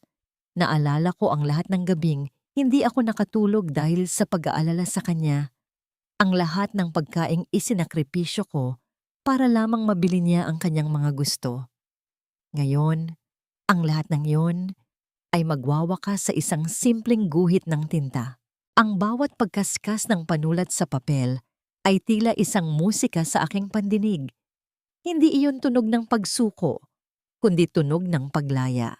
Pinanood ko ang dulo ng panulat habang binubuo nito, ang kanyang pirma, ang pormang sisisira sa kanyang karapatan sa bahay na itinayo ng pawis at dugo ni nanay. Nang matapos siya, binitawan niya ang panulat ng may pandidiri. Tila ba nakakahawa ang papel na kanyang hinawakan. Kinuha niya ang kanyang bag at hinarap ako ng may kasamang malamig na ngiti. Ngayong wala na tayong kinalaman sa utang ninyo, aalis na kami, Tala. Diyan ka na, sa bahay mong puro utang at amoy luma. Sabi ni Anton habang inaakbayan si Sandra, nakakarating lang at halatang nagmamadali ring umalis. Huwag mo na kaming tatawagan. Consider our marriage over. Magpapadala na lang ako ng abogado para sa formal na annulment. Nanatili akong nakatayo sa gitna ng sala habang pinapanood silang mag-impake ng huling bahagi ng kanilang mga gamit. Ang bawat pagsasara ng maleta at ang bawat yabag ng kanilang mga paa patungo sa pinto ay tila mga hakbang patungo sa aking muling pagsilang. Walang luha ang pumatak sa aking mga mata. Ang nararamdaman ko ngayon ay ang isang uri ng katahimikan na dumarating lamang pagkatapos ng isang napakalakas na bagyo. Tala, baka gusto mong kuhanin itong mga tira-tirang pagkain sa ref. Baka wala ka ng pambili sa mga susunod na araw. Pangungutya ni Doña Cielo bago siya tuluyang lumabas ng pinto. Narinig ko ang malakas na pagsasara ng pinto ng apartment. Ang tunog niyon ay tila isang formal na pagtatapos ng 7 taon ng aking kalbaryo. Sa wakas, ang bahay ay muling naging tahimik. Ang amoy ng kanilang kasakiman ay unti-unti nang tinatangay ng hangin mula sa bukas na bintana. Dahan-dahan akong lumapit sa mesa at kinuha ang dokumentong pinirmahan ni Anton. Hinaplos ko ang kanyang pirma. Akala niya ay iniligtas niya ang kanyang sarili mula sa utang na wala namang katotohanan. Hindi niya alam, sa pagpirma niya rito, formal niyang binitawan ang karapatan sa apartment na ito na nagkakahalaga na ngayon ng mahigit 10 milyong piso, isang asset na wala ni isang sentimong utang. Napaupo ako sa sofa at napatingin sa paligid. Ang bawat sulok ng bahay na ito ay saksi sa aking mga luha. Ngunit ngayon, ito rin ang saksi sa aking tagumpay. Kinuha ko ang susi na ibinigay ni Leloy at tiningnan ang asul na laso. Ngunit habang tinititigan ko ang susi, napansin ko ang isang bagay sa ilalim ng mesa na naiwan ni na Anton sa kanilang pagmamadali. Isang maliit na itim na folder na naglalaman ng mga orihinal na dokumento ng kondominium na binili nila gamit ang pera ko. Nang buksan ko ito, isang liham ang nalaglag mula sa loob. Isang liham na hindi para sa akin, kundi para kay Anton mula sa isang ospital. Ang petsa ay noong nakaraang linggo lamang. Naramdaman ko ang panunuyo ng aking lalamunan habang binabasa ang mga salitang nakasulat. Ang bawat letra ay tila isang bagong palaisipan na hindi ko inaasahan. Bakit itinago ni Anton ang impormasyong ito? At ano ang kinalaman ni Sandra sa isang kondisyong medikal na maaaring magpabago sa lahat ng aming plano? Anton, akala mo ba ay tapos na tayo? Bulong ko sa katahimikan ng silid. Nagkakamali ka dahil ang pirma mo sa papel na ito ay simula pa lamang ng iyong totoong pagbabayad. Hindi ka kailanman magkakaroon ng anak, Anton, dahil ang babaeng pinili mong pakasalan kapalit ng aking dangal ay isang malaking kasinungalingan. Ang mga salitang ito ay hindi ko binigkas ng malakas, ngunit umalingaw-ngaw ang mga ito sa aking isipan habang tinititigan ko ang lab report na naiwan ni Sandra. Ang resulta ay malinaw. Hindi siya buntis. Ang bawat pag-arte niya ng pagkahilo, ang bawat paghima sa kanyang tiyan, at ang pagmamadali nilang kumuha ng bagong kondo ay bahagi lamang ng isang detalyadong panloloko upang makuha ang pera ni Anton, na sa totoo ay pera ko. Isang malakas na tawa ang kumawala sa aking lalamunan. Isang tawang puno ng pait, ngunit may halong ginhawa. Napaupo ako sa gitna ng sala, pinaliligiran ng mga alikabok at mga bakas ng mga gamit na kinuha nila. Ang mabalasik na katahimikan ng bahay ay tila isang kumpas ng orkestra na nagdiriwang sa aking kalayaan. Akala ni Anton ay nakatagpo siya ng ginto.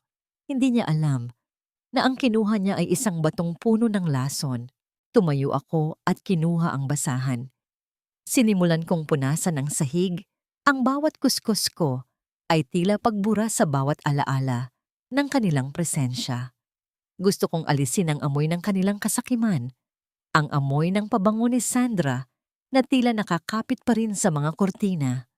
Habang naglilinis, naramdaman ko ang isang kakaibang gaan sa aking mga balikat. Ang bawat butil ng pawis na pumapatak mula sa aking noo ay tila mga bautismo ng aking bagong buhay. Dinala ako ng aking mga paa sa silid ni nanay. Hawak ko ang susi na may asul na laso. Tiningnan ko ang bawat sulok ng kwarto hanggang sa mahagip ng aking paningin ang isang maliit na ukit sa ilalim ng kanyang lumang altar. Isang maliit na butas na sadyang itinago sa likod ng isang estatwa. Nang ipasok ko ang susi at puyutin ito, isang mahinang tunog ng mekanismong bumubukas ang narinig ko. Isang tunog na tila isang lihim na ibinubulong ng nakaraan. Sa loob ng maliit na vault na yon, natagpuan ko ang huling regalo ni nanay. Hindi ito pera, hindi rin ito alahas. Ito ay isang makapal na asul na envelope na naglalaman ng mga orihinal na titulo ng lupa at ang mga ulat ng tamtutu na matagal na niyang binayaran. Ngunit ang higit na nakakuha ng aking atensyon ay ang isang recorder na may nakadikit na pangalan para sa aking tala. Pinindot ko ang play button. Ang boses ni nanay ay pumuno sa silid, mahihina ngunit puno ng kapangyarihan. Anak, ang tunay na yaman ay hindi matatagpuan sa pader ng bahay na ito. Ang yaman ay ang katotohanan na ikaw ay anak ng isang taong hindi kailanman sumuko sa katarungan. Ang tatay mo, hindi siya namatay sa aksidente. Siya ay ipinapatay ng ama ni Anton dahil sa isang lupang nais nilang sakupin noon pa man. Ang pagsasama ninyo ni Anton ay hindi aksidente. Ito ay bahagi ng kanilang plano upang tuluyang makuha ang lahat sa atin. Naramdaman ko ang unti-unting paghina ng aking mga tuhod hanggang sa tuluyan na akong mapaupo sa malamig na sahig. Ang bawat salita ni nanay ay tila isang kidlat na gumuhit sa aking madilim na mundo. Ang 7 taon ng aking kasal ay hindi lamang pala isang pagkakamali ng puso. Ito ay isang masalimuot na sabuatan ng isang pamilya ng mga mamamatay tao at magnanakaw. Niyakap ko ang recorder sa aking dibdib habang ang aking mga luha ay nagsimulang dumaloy. Hindi dahil sa pangungulila, kundi dahil sa matinding galit na tila isang bulkan na sasabog. Ang bawat haplos ni Anton, ang bawat mahal kita, na binitiwan niya, ay tila mga uod na gumagapang sa aking balat. Ang pamilyang akala ko ay kumanlong sa akin, ay sila palang pumatay sa aking ama at nagbalak na ubusin ang aking buhay. Tumayo ako at lumapit sa bintana. Mula rito, makikita ang naglalakihang gusali ng Manila na uunti-unting nilalamon ng dilim. Ang aking refleksyon sa salamin ay hindi na ang tala, na mahina at emosyonal. Ang babaeng nakikita ko ngayon ay may mga matang tila mga uling na nagbabaga, handang sunugin ang sinumang humarang sa kanyang landas. Kinuha ko ang aking cellphone at dinial ang numero ni Attorney Galvez. Ang bawat tunog ng ring ay tila isang countdown para sa pagbagsak ng mga kaaway. Attorney, handa na ako, ang sabi ko sa isang boses na kasing lamig ng bakal. Ilabas mo na ang lahat ng ebidensya, hindi lang annulment ang kailangan ko. Gusto ko silang makitang mabulok sa likod ng mga rehas. Simulan natin sa pagsampa ng kasong estafa at murder. Nang ibaba ko ang telepono, naramdaman ko ang isang malamig na hangin na pumasok mula sa bintana, tila isang pagsang-ayon mula sa kabilang buhay. Ngunit sa gitna ng aking determinasyon, isang tanong ang biglang pumasok sa aking isipan. Paano kung alam na ni Anton na nalaman ko ang lahat? At ano ang gagawin niya kapag nalaman niyang ang waiver na pinirmahan niya ay naglalaman din ng isang aminin sa kanyang mga kasalanan na sadyang itinago sa pagitan ng mga legal na linya? Tumingin ako sa asul na envelope. Sa loob niyon, may isa pang maliit na papel na nakasulat. Huwag kang lilingon, tala. Ang bukas ay para sa mga matapang. Walang laman ang card mo, Anton. Nagbibiro ka ba? Nakakahiya sa mga tao rito. Ang boses ni Sandra ay tila isang matalim na palasong tumama sa pandinig ni Anton sa gitna ng isang mamahaling restaurant. Ang bawat mata ng mga taong naroon ay tila naging mga mapanghusgang sulo na nakatitig sa kanila. Ang waiter na kanina ay buong paggalang na naglilingkod ay nakatayo na ngayon nang may bahid ng pagdududa, hawak ang card na 3 beses nang tinanggihan ng terminal. Sa kabilang dako ng lungsod, nakaupo ako sa tapat ng bintana ng aking apartment, dahan-dahang humihigop ng mainit na tsa. Hawak ko ang aking tablet, pinapanood ang real-time notification ng pag-freeze sa lahat ng joint accounts na dati ay bukas para sa kanya. Ang bawat transaction declined na lumalabas sa screen ay tila isang himig ng katarungang matagal nang ipinagkait. Ang lamig ng baso sa aking palad ay tila isang paalala na ang paghihiganti, kapag inihain ng malamig, ay may tamis na hindi kayang pantayan ng anumang tagumpay. Nararamdaman ko ang mabilis na pagtibok ng aking puso, ngunit hindi na ito ang tibok ng takot. Ito ay ang tibok ng isang taong unti-unting binabawi ang kanyang hininga mula sa pagkakalunod. Ang bawat butil ng pawis na marahil ay tumutulong ngayon sa noo ni Anton ay katumbas ng bawat luhang ibinuhos ko sa loob ng 7 taon. Ang sakit na naramdaman ko noon ay tila isang malalim na sugat na ngayon ay dahan-dahang natutuyo, nag-iiwan ng pilat na simbolo ng aking katatagan. Hindi nagtagal, nakatanggap ako ng mensahe mula kay Attorney Galvez na isilbi na ang subpena para sa kasong estafa at falsification of documents. Kasunod na ang investigasyon para sa kaso ng tatay mo. Nabitawan ko ang aking kutsara at ang mahinang tunog ng pagtama nito sa porselana ay tila isang huling hantungan ng aking pag-aalinlangan. Huminga ako ng malalim, hinahayaan ng hangin na punuin ang aking mga baga na tila ngayon ko lang natutunang huminga ng malaya. Habang ang gabi ay lumalalim, narinig ko ang malakas na katok sa aking pinto. Ang bawat bagsak ng kamao sa kahoy ay puno ng desperasyon at galit. Alam ko kung sino iyon. Ang anino ni Anton na dati ay nagpapakaba sa akin ay tila isa na lamang maliit na kulisap na pilit na kumakatok sa isang saradong mundo. Tala! Buksan mo ito! Ano ang ginawa mo sa mga accounts ko? Wala kaming pambayad sa kondo. Tala! Ang hiyaw ni Anton mula sa labas. Ang kanyang boses ay gumaralgal na. Malayo sa mapagmataas na boses na narinig ko sa tape. Nanatili akong tahimik sa loob. Nilapitan ko ang pinto, ngunit hindi ko ito binuksan. Inilapat ko ang aking palad sa malamig na kahoy na darama ang bawat yanig ng kanyang galit. Sa kabilang panig, narinig ko rin ang boses ni Doña Cielo, umiiyak at nagmamakaawa. Ang kanyang pagiging Doña ay natunaw na tila asukal sa ilalim ng ulan. Tala anak, patawarin mo kami. Hindi namin sinasadya. Tulungan mo ang asawa mo. Ang pabulong na pagsusumamo ng aking biyenan. Isang mapait na ngangiti ang sumilay sa aking mga labi. Ang salitang anak ay tila isang maruming putik na ipinahid nila sa aking pangalan. Bakit ang daling humingi ng tawad kapag ang bulsa ay wala ng laman? Bakit ang daling lumuhod kapag ang langit ay bumabagsak na sa iyong ulunan? Sa gitna ng kanilang kaguluhan sa labas, tiningnan ko ang larawan ni nanay sa altar. Ang kanyang mga mata sa litrato ay tila nagniningning sa pag-aproba. Ang bawat panalangin niya para sa aking kaligtasan ay natupad na. Ang mga linta ay wala nang madidikitang balat na may dugo. At ngayon, ang sarili nilang kasakiman ang kakain sa kanila ng buhay. Dahan-dahan akong lumayo sa pinto at bumalik sa aking silid. Ang bawat hakbang ko ay tila pag-iwan sa isang madilim na kabanata na kailanman ay hindi ko na muling babasahin. Ang bukas ay hindi na pag-aari ng kanilang mga kasinungalingan.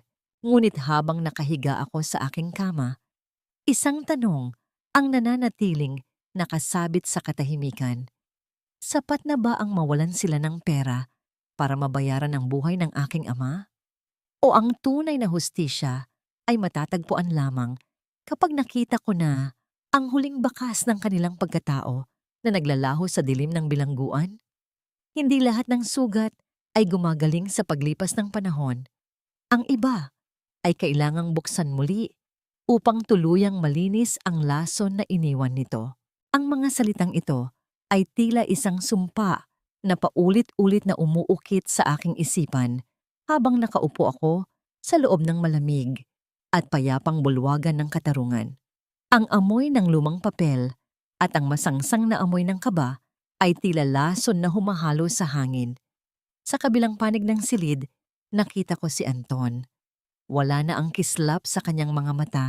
Wala na rin ang mapagmataas na tindig na tila ba pag-aari niya ang mundo.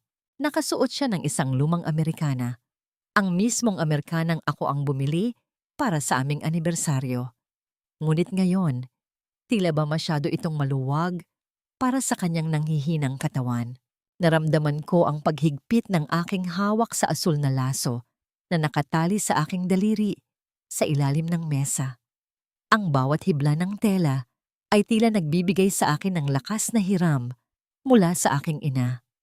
Pinanood ko si Doña Cielo na nakaupo sa likuran ni Anton. Pilit na itinatago ang kanyang muka sa likod ng isang itim na belo. Tila ba mahihiya pa siya sa mundong matagal na niyang nilapastangan sa kanyang kasakima. Ang nasasakdal ay niloko ang biktima sa pamamagitan ng paggamit ng mga pekeng dokumento at pagnanakaw sa kanilang joint accounts. Ang simula ng boses ni Attorney Galvez na tila isang matalim na espada na humahati sa katahimikan ng korte. Ngunit higit pa roon, mayroon kaming ebidensya na mag-uugnay sa pamilya ng nasasakdal sa isang krimen na naganap 20 taon na ang nakalilipas, ang pagkamatay ng ama ni Tala. Narinig ko ang mahinang pagatungal ng gulat mula sa mga taong nakikinig. Ang paghampas ng kahoy na maso ng hukom sa mesa ay tila isang huling hatol na bumasag sa huling pag-asa ni Anton. Nakita ko ang unti-unting pagputla ng kanyang muka. Ang kanyang mga labi ay nanginginig, ngunit walang salitang lumalabas. Dinala sa harap ang waiver na pinirmahan ni Anton. Akala niya ay simpleng pagtalikod lamang yon sa utang. Ngunit sa ilalim ng mga teknikal na salitang legal na sadyang ipinasok ni Attorney Galvez, may isang sugnay doon na nagsasabing kinikilala niya ang lahat ng pondong ginamit sa pagbili ng kanilang bagong kondo ay nagmula sa ilegal na paraan at mula sa pagnanakaw sa aking mana. Ang bawat pirma niya ay tila naging kadenang pumulupot sa kanyang sariling leeg. Hindi totoo yan. Niloko ako ni Tala. Pinilit niya akong pumirma. Hiyaw ni Anton. Ang kanyang boses ay pumiyok sa tindi ng desperasyon. Ngunit ang kanyang sigaw ay tila isang munting huni lamang sa gitna ng baha ng mga dokumentong nagpapatunay ng kanyang kasalanan. Tumingin ako sa kanya ng diretsyo. Sa unang pagkakataon sa loob ng 7 taon, hindi ko na nakita ang lalaking minahal ko. Ang nakikita ko na lamang ay isang maliit at kaawa-awang nilalang na nilamon ng sarili niyang kadiliman. Ang bawat luhang ibinuhos ko noon ay tila naging mga perlas ng katapangan na ngayon ay nagbibigay sa akin ng ningning sa gitna ng silid na ito. Ang katarungan ay hindi lamang tungkol sa pagpaparusa, bulong ko sa aking sarili habang nararamdaman ko ang bahagyang pagkirot ng aking dibdib, isang huling paalam sa sakit. Ito ay tungkol sa pagbawi sa dangal na pilit nilang tinapak-tapakan. Sa gitna ng kaguluhan, nakita ko si Sandra na pilit na lumulusot palabas ng pintuan ng korte, tila isang daga na ayaw madamay sa paglubog ng barko. Ngunit bago pa siya makalabas, 2 opisyal ang humarang sa kanya. Ang kanyang mga mata ay nanlaki sa takot nang makita ang warrant para sa kanyang pagkakaaresto bilang accomplice sa kasong estafa. Naramdaman ko ang isang malalim na buntong hininga na kumawala sa aking mga baga. Ang bawat bigat na dinala ko sa loob ng maraming taon ay tila unti-unting naglalaho, tinatangay ng hangin ng katotohanan. Ngunit habang inilalabas ang hatol, napansin ko ang isang bagay sa mukha ni Doña Cielo. Hindi ito takot. Ito ay isang uri ng galit na tila may itinatago pang huling alas. Isang malamig na kilabot ang gumapang sa aking likuran nang makita ko ang kanyang mga labi na bumubuo ng isang pamilyar na pangalan ng walang tunog. Sino ang huling taong tinutukoy niya? At ano ang kinalaman ng Liloy na nakilala ko sa junk shop sa huling pasabog na tila inihanda ni Doña Cielo para sa akin? Ang bawat tagumpay ay may kalakip na anino. At kung minsan, ang aninong yon ay ang katotohanang mas masakit pa kaysa sa kasinungalingang ating tinalikuran. Habang nakatayo ako sa gitna ng aking sala, hawak ang pinal na desisyon ng korte na nagpapawalang bisa sa aming kasal ni Anton. Hindi kagalakan ang naramdaman ko, kundi isang kakaibang bigat sa aking dibdib. Ang bahay ay tahimik na. Wala na ang boses ni Doña Cielo na puno ng panglalait. Wala na ang amoy ng pabango ni Sandra. At wala na ang mga hakbang ni Anton na dati ay nagpapatibok ng aking puso sa takot. Ngunit sa bawat sulok ng mga dingding na ito, tila nakatala ang bawat luhang ibinuhos ko. Mga luhang ngayon ay tuyo na, ngunit nag-iwan ng malalim na marka sa aking pagkatao. Lumapit ako sa bintana at pinanood ang marahang pagtulo ng ulan sa mga dahon ng huwanglan na itinanim ko sa bankon. Ang bawat patak ay tila isang banayad na haplos ni nanay, nagpapaalala sa akin na ang bawat pagsubok ay may katapusan. Ngunit ang mga huling salitang binigkas ni Doña Cielo sa korte, ang pangalang Liloy na binitawan niya ng walang tunog, ay tila isang tinik na hindi ko maalis sa aking isipan. Bakit tila may takot sa kanyang mga mata nang mabanggit ang pangalang iyon? At bakit tila may lihim pa silang pinagsasaluhan na hindi pa nabubunyag sa harap ng hustisya? Kinuha ko ang asul na laso at ang susi na ibinigay ni Liloy. Sa ilalim ng malamig na liwanag ng buwan, ang metal ng susi ay tila naglalabas ng sariling ningning. Alam ko na may isa pang pinto na kailangang buksan. Isang pintong hindi matatagpuan sa loob ng apartment na ito, kundi sa loob ng nakaraang pilit nilang ibinaon. Nagpasya akong bumalik sa junk shop ni Liloy sa Quezon City. Ang biyahe ay tila isang paglalakbay pabalik sa panahon. Ang amoy ng kalawang at luma ay muling sumalubong sa akin. Ngunit sa pagkakataong ito, hindi na ako ang babaeng puno ng pag-aalinlangan. Ang bawat hakbang ko sa putikan ng eskinita ay puno ng determinasyon. Nadatnan ko si Liloy na nakaupo pa rin sa kanyang silyang kahoy, tila ba hindi siya gumalaw mula noong huli kaming nagkita. Ang kanyang mga mata, na tila mga bintana ng isang nakalimutang kasaysayan, ay tumitig sa akin ng may malalim na pag-unawa. Alam kong babalik ka, Tala, ang sabi niya. Ang kanyang boses ay tila isang mahinang kaluskos ng mga tuyong dahon. Ang katarungan sa korte ay para lamang sa pera at kasal. Ngunit ang katarungan para sa iyong ama, iyon ay matatagpuan lamang sa katapusan ng landas na ito. Dahan-dahan niyang inabot ang isang lumang itim na notebook na balot sa plastik. Nang buksan ko ito, nakita ko ang mga sulat kamay ng aking ama. Ang bawat pahina ay naglalaman ng mga petsa, mga sukat ng lupa, at ang isang pangalang paulit-ulit na nakasulat ng may diin, Rodolfo, ang ama ni Anton. Ang tatay mo ay hindi lamang pinatay dahil sa lupa. Bulong ni Liloy habang ang ulan ay nagsimulang lumakas, lumilikha ng isang maindayog na tunog sa bubong na yari sa lona. Pinatay siya dahil nalaman niya na ang pamilya ni Rodolfo ay gumagamit ng mga huwad na dokumento upang sakupin ang buong barangay. At ang nanay mo, si Maribel, ay nanahimik sa loob ng maraming taon dahil iyon ang tanging paraan para manatili kang buhay. Naramdaman ko ang pagbaliktad ng aking sikmura. Ang 7 taon ng aking kasal kay Anton ay hindi lamang pala isang plano para sa pera. Ito ay isang uri ng insurance para sa kanila. Sa pagkakatali ko kay Anton, masisiguro nilang hindi kailanman mabubuhay ang kaso ng aking ama dahil ang biktima ay naging bahagi na ng kanilang pamilya. Isang masalimuot at nakakasusukang laro ng kapangyarihan at dugo. Pero bakit ngayon lang, Liloy? Bakit ngayon nyo lang ito sinasabi? Tanong ko, ang aking boses ay gumaralgal sa tindi ng sakit at galit. Dahil ngayon ka lang naging handa, Tala. Ngayon ka lang naging sapat na matatag para harapin ang katotohanan na ang lalaking minahal mo ay bunga ng isang krimeng pumatay sa iyong ama. Sagot niya ng may kasamang malalim na buntong hininga.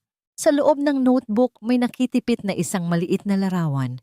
Ang aking ama, nakangiti habang karga ako noong sanggol pa lamang ako. Ang kanyang mga mata ay puno ng pag-asa, isang pag-asang pinatay ng kasakiman ni na Rodolfo at Doña Cielo. Naramdaman ko ang isang matinding init na dumadaloy sa aking mga ugat. Hindi na ito ang init ng galit, kundi ang init ng isang tungkulin. Ang bawat pahina ng notebook na ito ay magiging mitya ng kanilang tuluyang pagbagsak. Hindi sapat ang makita silang mahirap. Kailangan nilang maramdaman ang bigat ng bawat buhay na kinuha nila. Pauwi na ako nang mapansin ko ang isang sasakyang nakasunod sa akin. Ang liwanag ng headlamp nito ay tila mga mata ng isang dambuhalang nagmamanman sa dilim. Nang bumilis ang aking lakad, bumilis din ang takbo nito. Ang bawat tibok ng aking puso ay naging tila isang mabilis na padyak sa gitna ng katahimikan ng gabi. Sino ang nasa loob ng sasakyang yon? Si Doña Cielo ba na hindi pa tapos sa kanyang paghihiganti? O si Anton na nagawang makalaya sa pamamagitan ng piyansa? Nakarating ako sa tapat ng aking apartment. Ngunit bago ko pa maipasok ang susi sa pinto, naramdaman ko ang isang malamig na dulo ng bakal na nakadikit sa aking likuran. Ang bawat hininga ko ay naging tila isang munting huni ng takot sa gitna ng malamig na hangin. Huwag kang lilingon, Tala. Ang boses ay pamilyar, malamig, puno ng puot at walang bahid ng awa. Ibigay mo sa akin ang notebook o susundan mo ang tatay mo sa hukay.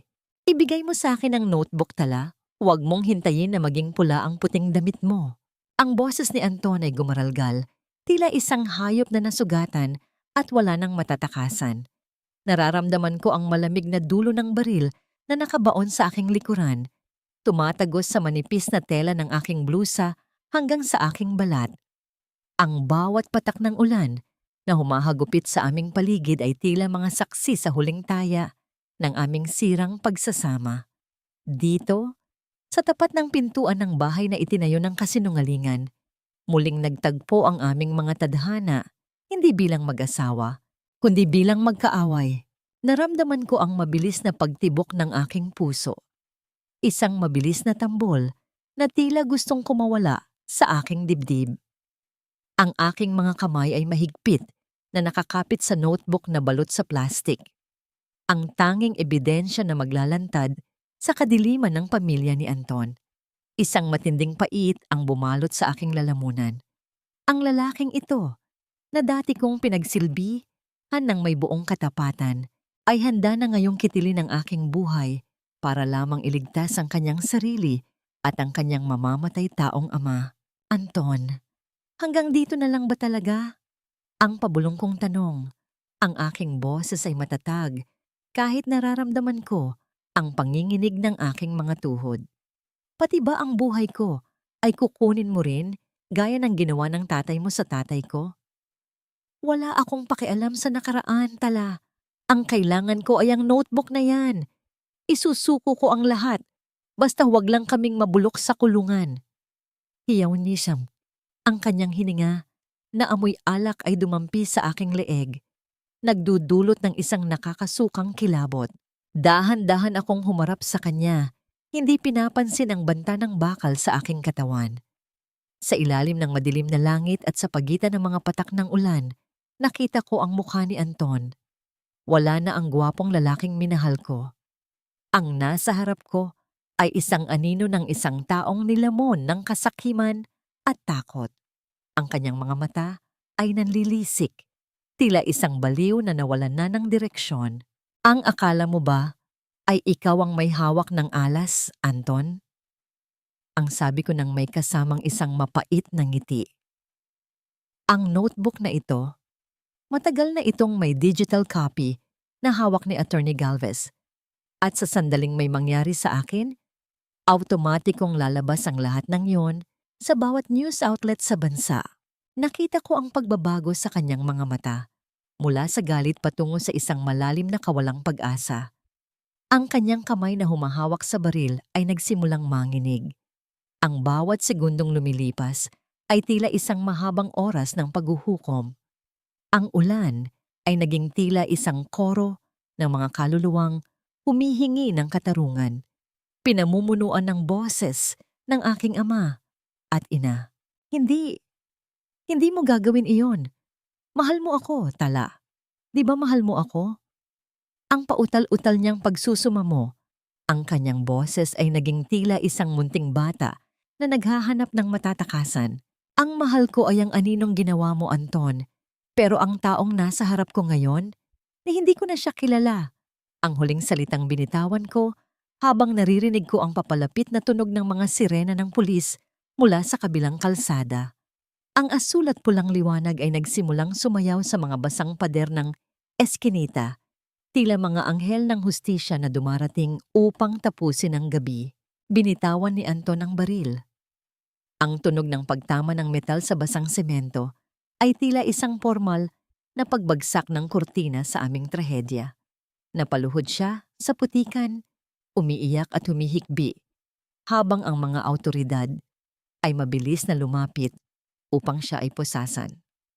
Sa likuran nila, nakita ko si Doña Cielo na pilit na isinasakay rin sa kabilang sasakyan. Ang kanyang mukha ay puno ng puot, ngunit wala na siyang magawa, kundi ang tanggapin ang kanyang karma.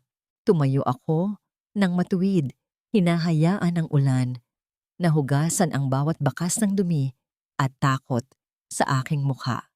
Niyakap ko ang notebook sa aking dibdib, nararamdaman ang isang kakaibang init na nagmumula sa mga alaala ng aking ama at ina. Ang bawat luhang pumatak sa aking mga pisngi ngayon ay hindi na dahil sa sakit, kundi dahil sa isang malalim na pasasalamat. Ang katarungan ay hindi lamang isang papel na may selyo ng korte. Ito ay ang pakiramdam na, sa wakas, makakahinga na ako ng malaya ng walang aninong humahabol sa akin. Habang pinapanood ko ang pag-alis ng mga sasakyan ng pulis, dahan-dahan kong ipinasok ang susi sa pinto ng aking apartment. Ang bawat pag-ikot ng lock ay tila isang pangako ng isang bagong simula. Ang bahay ay tahimik, ngunit sa pagkakataong ito, ang katahimikan ay hindi na nakakatakot. Ito ay isang katahimikang puno ng kapayapaan. Humiga ako sa aking kama at sa huling pagkakataon, hinayaan ko ang aking sarili na umiyak. Isang huling pag-iyak para sa babaeng biktima bago ko harapin ang bukas bilang isang babaeng nagwagi. Ang bawat umaga sa Maynila ay tila isang blangkong papel na handang sulatan ng isang bagong kwento. 6 na buwan na ang lumipas mula noong gabing iyon ng bagyo at paghuhukom, ngunit ang bawat sikat ng araw na pumapasok sa aking bintana ay tila isang himala na hindi ko kailanman pagsasawaan. Ang amoy ng sariwang kape at ang halimuyak ng mga namumukadkad na bulaklak ng huwanglan sa aking bankon ay naging tila isang banayad na koro na nagdiriwang sa aking muling pagsilang. Ang bahay na ito, na dati ay tila isang bilangguan ng mga lihim at pasakit, ay isa na ngayong templo ng kapayapaan. Pininturahan ko ang mga dingding ng kulay asul at puti, mga kulay na nagpapaalala sa akin ng kalangitan at ng kalayaang matagal kong hinintay. Wala na ang mga anino ni na Anton at Doña Cielo. Ang bawat gamit na nagpapaalala sa kanila ay matagal ko nang ipinamigay o itinapon, na tila ba binubura ko ang bawat bakas ng lason sa aking buhay. Nabalitaan ko mula kay Attorney Galvez na si Anton at ang kanyang ama ay nahatulan na ng habambuhay na pagkabilanggo para sa kasong murder at malawakang estafa. Si Doña Cielo naman, dahil sa kanyang edad at pakikisabwatan, ay nananatili sa isang pasilidad na bantay sarado, malayo sa karangyaan na dati ay kanyang sinasamba. Si Sandra, Ang balita ay iniwan na rin siya ng lahat ng kanyang mga kaibigan at ngayon ay nagtatrabaho sa isang maliit na tindahan sa probinsya. Pilit niyang nilalayuan ang kahihiyang siya rin ang lumikha dahil sa sariling kasakiman. Ngunit may mga kasalanang kahit gaano katagal itago ay kusang bumabalik sa pinagmulan. Tulad ng isang tahimik na agos, maaaring mabagal ang pagdating ng kapalit, ngunit darating at darating pa rin ito sa tamang oras. Dinalaw ko ang libingan ni nanay at tatay kahapon. Habang inilalagay ko ang mga bulaklak sa ibabaw ng kanilang mga puntod, naramdaman ko ang isang uri ng kaganapan na hindi kayang ibigay ng anumang materyal na bagay. Tinupad ko ang aking pangako na ibalik ko ang dangal ng aming pangalan. Ang bawat pahina ng asul na notebook ni nanay ay naging tila mga hakbang patungo sa aking sariling paghilom. Tinanong ako ni Attorney Galvez kung napatawad ko na ba sila. Napangiti ako nang may halong pait at lalim. Ang pagpapatawad ay hindi nangangahulugang kakalimutan ko ang lahat ng kanilang ginawa. Pinatawad ko ang aking sarili, pinatawad ko ang tala na naging martir, ang tala na hinayaang tapak-tapakan ang kanyang dignidad dahil sa maling akala ng pag-ibig. Ang pagpapatawad sa aking sarili ang naging susi upang tuluyan kong maikandado ang pintuan ng nakaraan at buksan ang bintana ng aking hinaharap. Ngayon, ginagamit ko ang bahagi ng aking mana upang magtayo ng isang pundasyon para sa mga kababaihang naging biktima ng domestic abuse at financial fraud. Ang bawat kwentong naririnig ko ay tila mga tinig na nagpapaalala sa akin na hindi ako nag-iisa. Ang huling regalo ni nanay ay hindi lamang ang apartment na ito o ang yaman na iniwan niya. Ang tunay na regalo ay ang lakas ng loob na tumayo at lumaban para sa katotohanan.